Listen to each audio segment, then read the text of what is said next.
Perkenalkan, nama saya Mastina, NIM 121100136. Saya Puput Stefani, NIM 12110141. Saya Novianti, NIM 121100159. Pak Ridwan. Ini ada nama siapa? Pertanyaannya akan seputar penerimaan siswa baru. Ya. Karena di SD ini, SD berapa Pak? 61, Sungaraya. 61, Sungaraya. Kapan penerimaan peserta didik baru di SD ini? Kita tanggal 27 kemarin, sampai tanggal 30. Mengenai penerimaannya tuh dari mana kira-kira kalau orang sekitar atau masyarakat dapat menemukan informasi atau formulir mengenai penerimaan siswa baru? Kalau sistem penerimaan itu kan udah jelas ada aturannya, donasi dari dinas kan. Pertama sistem donasi itu kita pakai, donasi itu. Jadi satu desa ini, donasi desa Kapur itu ada 3 sekolah. Itu donasi desa Kapur. Ya seputar orang desa Kapur. Jadi kita di sini untuk SD 61 itu satu persyaratan penerimaan itu satu donasi, kedua seksi usia. Seksi usia.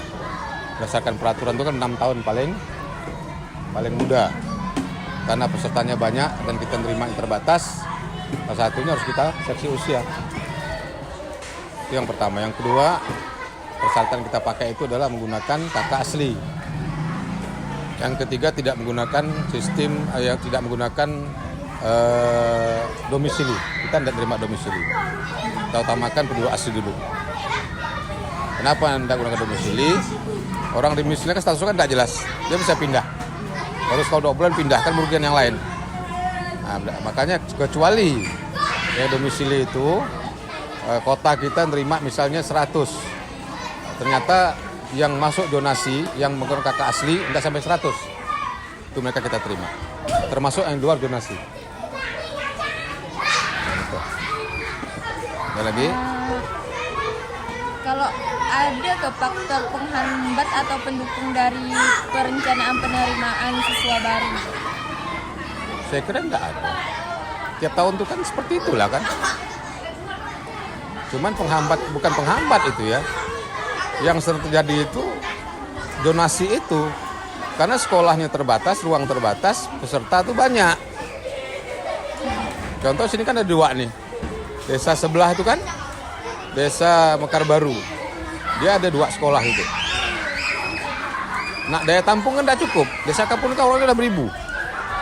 Ini kan daerah terbuka, daerah perkembangan. Kan perumahan kan luar biasa. Sehingga tiap tahun itu banyak yang tidak bisa diterima. Kenapa? Karena kita guru kurang. Lokal kurang. Harusnya kemarin itu kita nerima itu 78 orang. Karena ada yang tidak naik berapa orang. Didesak masyarakat, akhirnya lapor ke dinas. Kita nerima 3 kelas jadi 4 kelas. Sama tuh semua sekolah. Nambah kelas. Sehingga kantor guru jadi pak sekolah pindah situ pakai kelas.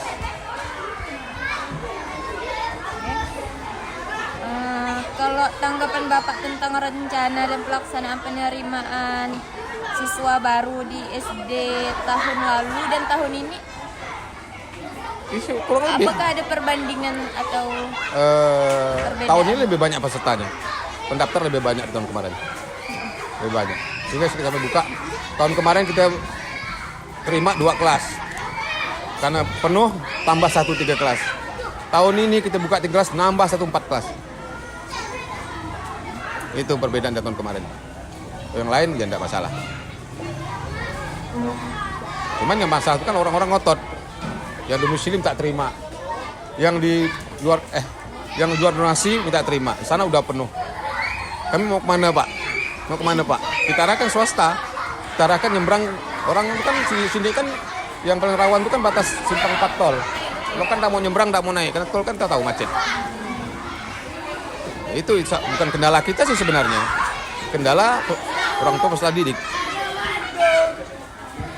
Itu salah satunya. Bu Stefani ingin menanyakan ke Bapak bagaimana strategi dan perencanaan dalam pelaksanaan penerimaan peserta didik baru di SD ini tahun 2002 ini. Strategi, saya kira kalau untuk menerima siswa untuk SD itu tidak ada pakai strategi. Strategi kan kita ada persaingan. Nah, itu salah satunya. Artinya sekarang kan orang bukan mencari sekolah favorit. Dengan adanya donasi itu udah ada sekolah favorit. Nah, itu kita tidak perlu strategi lagi. Karena sekarang itu kan siswa cari sekolah. Dan sekolah itu ruangannya kurang. Ya kan?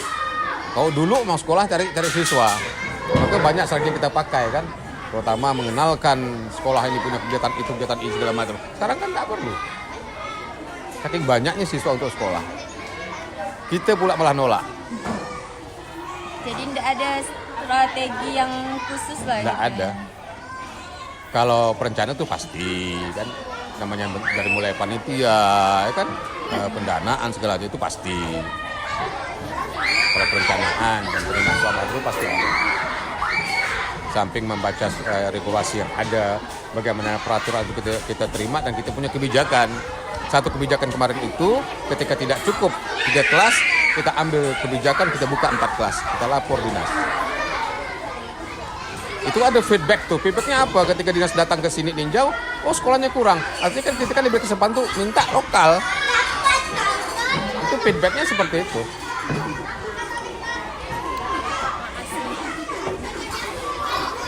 Ada lagi? Ada pakai tes atau gimana? Tidak. Memang tidak ada aturan pakai tes SD. Kita kan udah pakai usia 6 tahun, oke. Tidak ada peraturan anak SD masuk harus tes. Nggak ada. Sampai hari ini belum kita ketemukan itu. Kecuali sekolah swasta mungkin. Tapi kalau negeri enggak. Batas 6 tahun dia sudah mulai masuk. Batas 1 Juli 2000 berapa tuh? 2000 pokoknya 6 tahun lah. 2017 ya. Dia harus masuk. Boleh diterima sudah. Tinggal sekolah aja. Oh, berarti sistem penerimaannya tuh kayak siapa cepat gitu ya, Pak? Enggak, kita pakai jurnal. Jurnal tiap hari. Sekarang di SD ini ada berapa siswa keseluruhan? Hampir 500. Kalau guru, Pak? Guru 22. Kelas 18 rombel.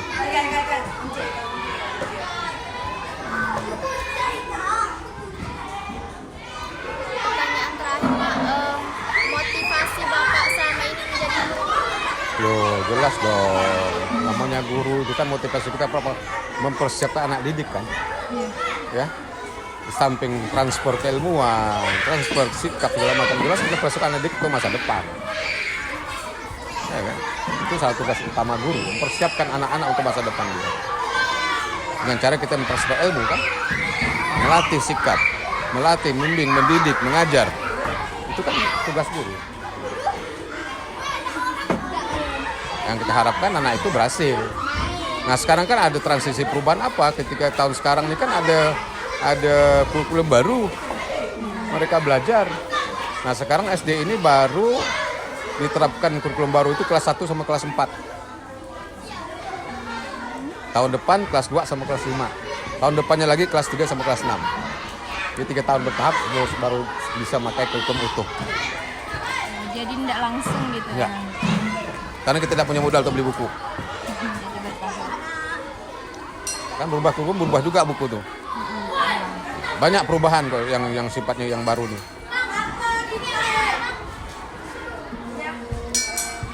Mungkin kami kira ini saja pertanyaan dari kami, Pak.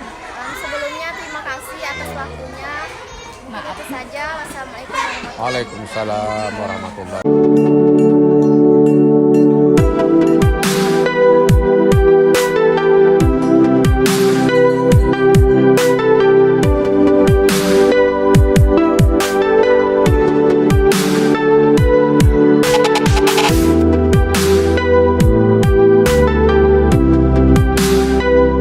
Sekian dari video penelitian studi kasus kami. Wassalamualaikum Warahmatullahi wabarakatuh.